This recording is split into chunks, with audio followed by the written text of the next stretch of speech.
29 mwezi wa 10 inshallah, sote kwa pamoja, maimamu, walimu wa madrasa, tuingie katika kupiga kula na turejee katika majumba yetu kwa amani na salama. Pia tutumie fursa hii kuwaomba vijana wa Kiislamu na vijana wasiokuwa wa Kiislamu waliopo katika taifa hili la Tanzania wasishawishiwe na watu wanaojificha katika mitandao ya kijamii kwa lengo na madhumuni kuwataka waingie kwenye maandamano. Tunatumia fursa hii kama sisi Umoja wa Maimamu Tanzania ambao ndio viongozi wa waumini kuwaomba sana Watanzania wasiingie katika vishawishi vya kuharibu amani ya taifa letu. Madai yao ambayo wanayodai, serikali kwa bahati mzuri imeyasikia. Hili ni kwa faida yetu sote. Amani ya taifa yetu ni kitu chenye umuhimu mkubwa, na amani hii ikitoweka, hata hawa watoto wetu maana yake hawatoweza kukaa kwa vizuri, na sisi wenyewe hatutoweza kufanya ibada kwa vizuri. Kwa hivyo katika hapa napigilia msumari, enyi kundi la vijana, ya maashara shabab, enyi kundi la vijana, msiingie kuadaiwa na watu wanaojificha katika mitandao kwa maneno laini, maneno yaliyolembwa katika utamu, hali ya kwamba utamu wenyewe hauonekani bali itaonekana ni chungu tu. Tunawaomba wasijiingize katika maandamano. Assalamu alaykum wa rahmatullahi wa barakatuh. Wa alaykum assalam wa rahmatullahi wa barakatuh. Alhamdulillahi alladhi hadana li hadha ma kunna nahtadiya lawla an hadana Allah. Wassalatu wassalamu ala rasulillahi sallallahu alaihi wasallam. Baada ya kumshukuru Allah na kumtakia swala na salamu Rasulu sallallahu alaihi wasallam, pia niwashukuru ndugu zangu waandishi wa habari kwa kukutana muda huu hapa katika nyumbani kwa mama yetu kipenzi Bi Aisha Suluhu, Bi Aisha binti Suluhu. Tumekutana hapa kwa kazi moja tu kubwa iliyoko mbele yetu, ambayo ni kuwafikishia wananchi kupitia nyinyi waandishi wa habari tukio tunaoenda kulifanya sisi Umoja wa Maimamu Tanzania tarehe 19 mwezi wa 10 mwaka 2025. Mzungumzaji hapa mimi ni ndugu yenu katika Iman Abu Ayman, katibu mkuu wa Umoja wa Maimamu Tanzania UMATA. Kwa hivyo tunaomba kupitia nyinyi, kama nilivyotanguliza awali, hili tulilonalo liwafike wananchi, ili wananchi hawa wajue tarehe 19 mwezi wa 10 kuna kwenda kutokea jambo gani. Sisi ni Umoja wa Maimamu Tanzania UMATA. Uongozi wa Umoja wa Maimamu Tanzania UMATA una furaha kubwa kuwakaribisha ndugu waandishi wa habari katika hii kikao chetu kifupi, kwa lengo na madhumuni kama nilivyotangulia awali, kupeleka taarifa zetu kwa wananchi. Umoja wa Maimamu Tanzania UMATA umeandaa hafla ya tuzo kwa wazee wetu ambao ni mashehe. Mashehe hawa walifanya juhudi katika dini, lakini vile vile katika jamii. Hawa mashehe hawana budi sisi sote tuwaenzi kwa kufuata maneno yao na vitendo vyao. Kwa hivyo tumeandaa hii hafla kama sehemu ya kuwapongeza, lakini pia tumeandaa hii hafla kama sehemu ya kuombea dua. Si wao tu, siku hiyo vile vile tutawaombea dua mashehe waliopo hai, viongozi wetu wa kidini na wa kiserikali. Kama tunavyotambua sasa hivi mambo ya hovyo hovyo yako mengi. Kwa hiyo tumeandaa hii tarehe 19 mwezi wa 10 kwa kazi maalum. Tunaomba ndugu zetu sehemu zote, maimamu, walimu wa madrasa, viongozi wa taasisi mbalimbali za kidini, watuunge mkono katika hili, kwa sababu hili ni jambo letu sote. Hii tunzo leo hii inakwenda kwa watu 5 kama nitakavyowataja mbele, lakini kesho na kesho kutwa tunataraji hii tunzo kumpatia imam au mwalimu wa madrasa aliye active. Huyu imam au mwalimu wa madrasa active anayeshughulika na matatizo ya kijamii, baada ya kumwassess na kuingia katika kinyang'anyiro akishinda, sisi tutampatia tunzo. Tunakusudia insha Allah kwa uwezo wa Allah subhana jalla waala, tunzo hizi zitaleta morali kwa yule atakayekuwa amipata, lakini pia kwa watu wengine kuongeza bidii ya uchapaji kazi katika dini na katika jamii. Tunzo zetu zinamtaka imamu na mwalimu wa madrasa aliye active ashughulike zaidi katika dini na katika jamii. Akifanya hivyo atafanikiwa. Kwa hivyo UMATA ni taasisi ya kidini iliyoanzishwa rasmi tarehe 23 mwezi wa 11 mwaka 2023. Asili ya kuanzishwa UMATA imetokana na hitajio la sisi maimamu na walimu wa madrasa kutoka katika vikundi tofauti tofauti, tuwe na taasisi moja itakayokuwa taasisi wakilishi. Ndipo ilipofika tarehe 23 tukaanzisha taasisi hii ya UMATA rasmi. Kikao cha kwanza cha UMATA kimefanyika Yemko Sinza kwa bwana al-akhi Muhammad Basanga.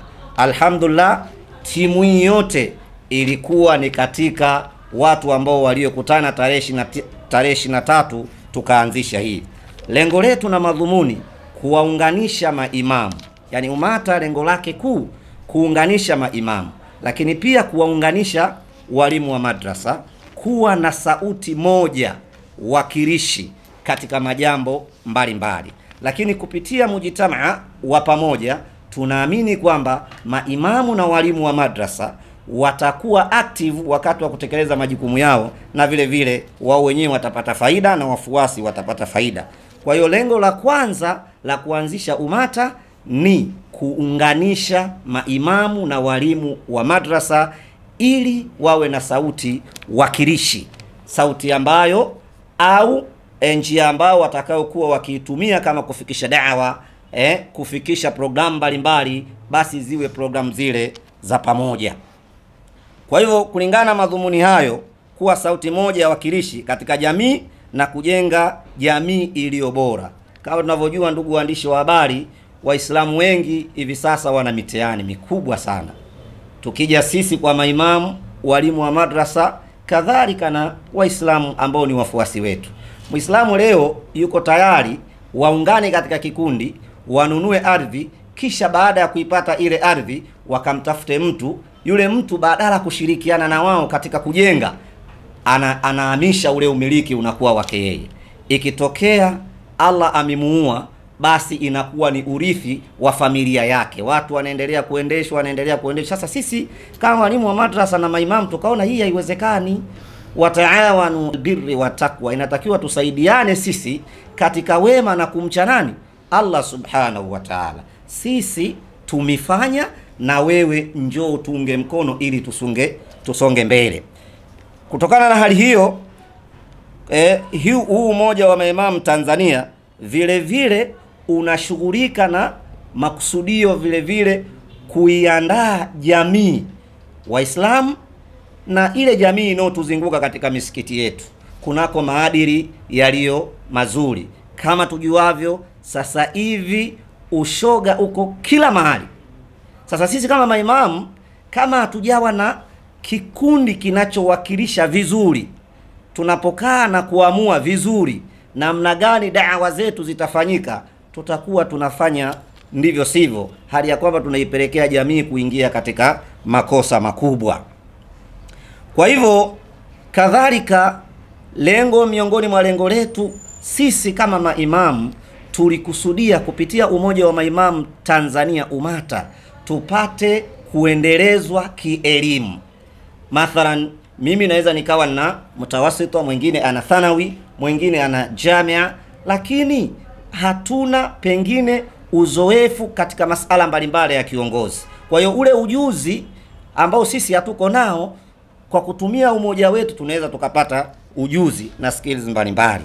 Kwa hivyo hayo ni miongoni mwa malengo machache tu ya kuanzishwa umoja wa maimamu Tanzania, lakini malengo yako mengi.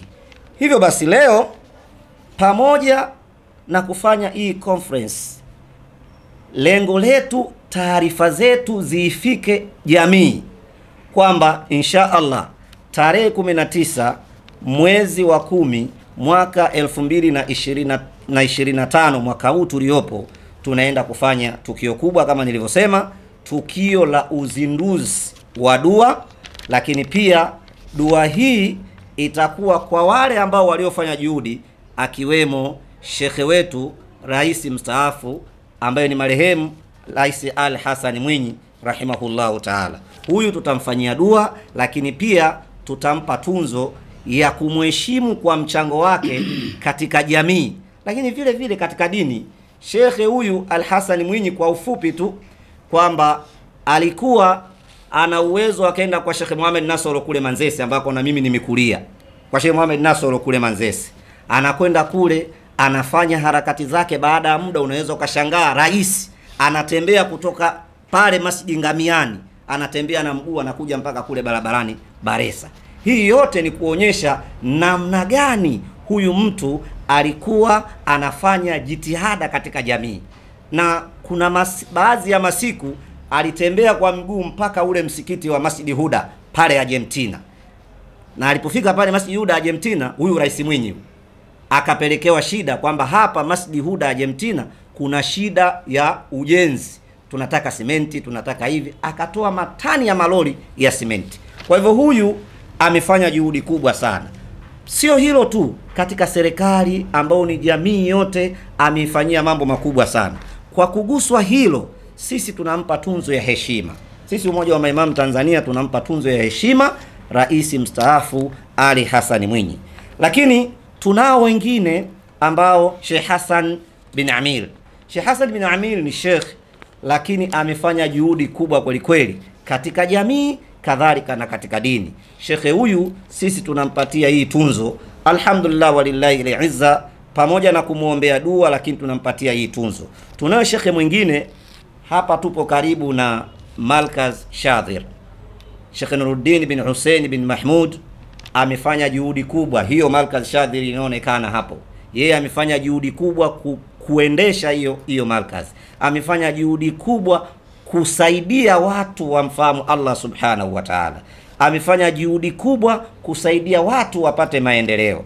Nakumbuka miongoni mwa vijana wa kwanza pande kusoma wamepitia mgongoni kwake, yeye pamoja na baba yake, ambayo wamekuwa wamefanya juhudi hiyo. Kwa hiyo sisi kwa yale ambayo wamefanya katika dini na jamii, tumeona tuwape tunzo, tumpe tunzo Sheikh Nuruddin bin Hussein bin Mahmud.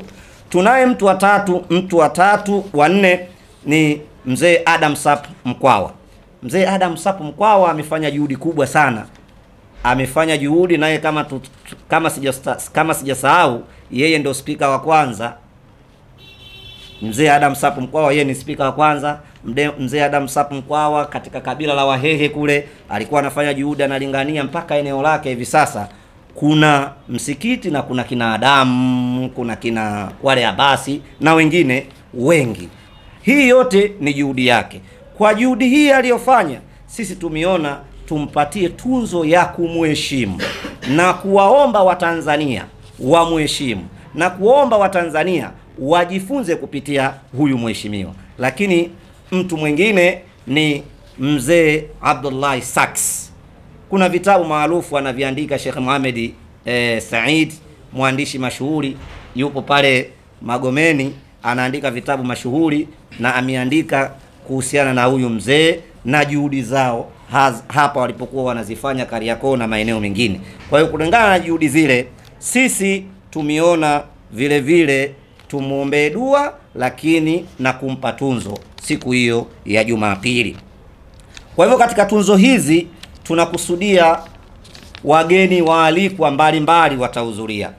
Miongoni mwao atawepo ndugu yetu kipenzi Mheshimiwa Said, Mheshimiwa Jafo, ambaye atakuwa mgeni rasmi katika shughuli hii.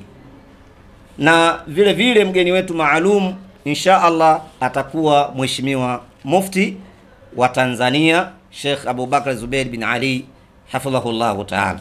Nataraji inshallah yeye atakuwa mgeni maalum. Kadhalika tunataraji mashekhe wengine wa wilaya, mashekhe wa kata watakuwepo kutunga mkono katika jitihada hizi, akiwemo shekhe vile vile wa mkoa Shekhe Walidi, alhamdulillah, na baadhi ya mashekhe wengine wengi watakuwepo siku hiyo. Kwa hivyo tuko hapa ndugu zangu, kama nilivyosema, kuielezea hii siku ya Jumapili kitu gani tunakwenda kufanya. Sambamba na hili, katika dua wapo wenzetu ambao wako hai na hivi sasa wanaendelea na juhudi mbalimbali.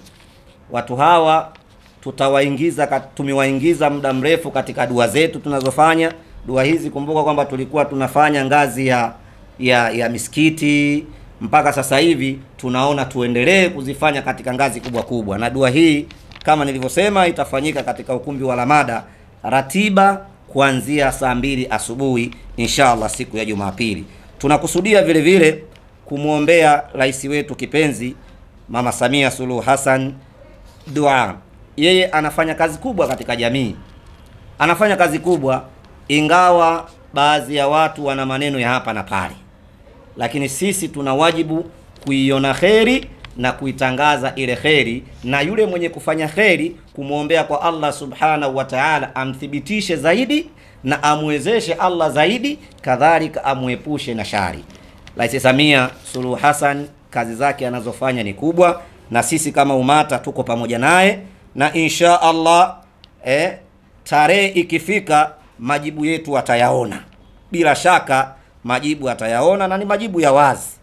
Kwa hivyo ndugu waandishi wa habari na wazee, viongozi wenzangu wa Umoja wa Maimamu Tanzania umata, hii ilikuwa ni taarifa fupi, na mwisho wa taarifa hii ni dua kama tulivyoiandika, dua kwa kiongozi wetu, maana tunaona kwamba watu wa vikundi mbalimbali wanamwandama sana. Tukasema jambo hili hata hapa tutumie fursa hii kuomba dua kwa ajili ya kiongozi wetu, kuomba dua kwa ajili ya umoja wetu. Inshallah kwa uwezo wa Allah subhanahu wa ta'ala, yeye atamlinda, sisi atatulinda, na taifa letu kwa ujumla atalilinda. Kadhalika tunamwomba Allah subhanahu wa ta'ala amwepushe na shari za viumbe Rais Samia Suluhu Hassan na familia yake, kadhalika na taifa letu kwa ujumla. Pia tunamwomba Allah subhanahu wa ta'ala amkinge na kila aina za kila aina za husuda, amweke mbali na kila aina ya ubaya na shari. Tunamwomba Allah subhanahu wa ta'ala kwa uwezo wake na kudura zake atupe amani katika taifa letu. Tunamwomba Allah subhanahu wa ta'ala kwa uwezo wake na kudura zake aijalie tarehe 19 mwezi huu wa 10 tufanye hii shughuli yetu kwa amani na utulivu. Kadhalika tarehe 29 mwezi huu wa 10 inshallah sote kwa pamoja, maimamu, walimu wa madrasa, tuingie katika kupiga kula na turejee katika majumba yetu kwa amani na salama. Pia tutumie fursa hii kuwaomba vijana wa Kiislamu na vijana wasiokuwa wa Kiislamu waliopo katika taifa hili la Tanzania wasishawishiwe na watu wanaojificha katika mitandao ya kijamii kwa lengo na madhumuni kuwataka waingie kwenye maandamano. Tunatumia fursa hii kama sisi Umoja wa Maimamu Tanzania ambao ndio viongozi wa waumini kuwaomba sana Watanzania wasiingie katika vishawishi vya kuharibu amani ya taifa letu. Madai yao ambayo wanayodai, serikali kwa bahati nzuri imeyasikia, na mengi katika hayo imeyafanyia kazi, na mengine insha Allah itaendelea kuyatatua taratibu kwa kadiri ya wasaa na rasilimali pesa zinavyopatikana, kwa sababu madai mengine yanahitaji fedha ili kuweza kuweka sawa hayo majambo. Hili ni kwa faida yetu sote. Amani ya taifa yetu ni kitu chenye umuhimu mkubwa, na amani hii ikitoweka, hata hawa watoto wetu maana yake hawatoweza kukaa kwa vizuri, na sisi wenyewe hatutoweza kufanya ibada kwa vizuri. Kwa hivyo katika hapa napigilia msumari, enyi kundi la vijana, ya maashara shabab, enyi kundi la vijana, msiingie kuadaiwa na watu wanaojificha katika mitandao kwa maneno laini, maneno yaliyolembwa katika utamu, hali ya kwamba utamu wenyewe hauonekani bali itaonekana ni chungu tu. tunawaomba wasijiingize katika maandamano. Ninawashukuru sana ndugu waandishi wa habari. Kama kuna mwenye swali lolote nalikaribisha, karibuni sana.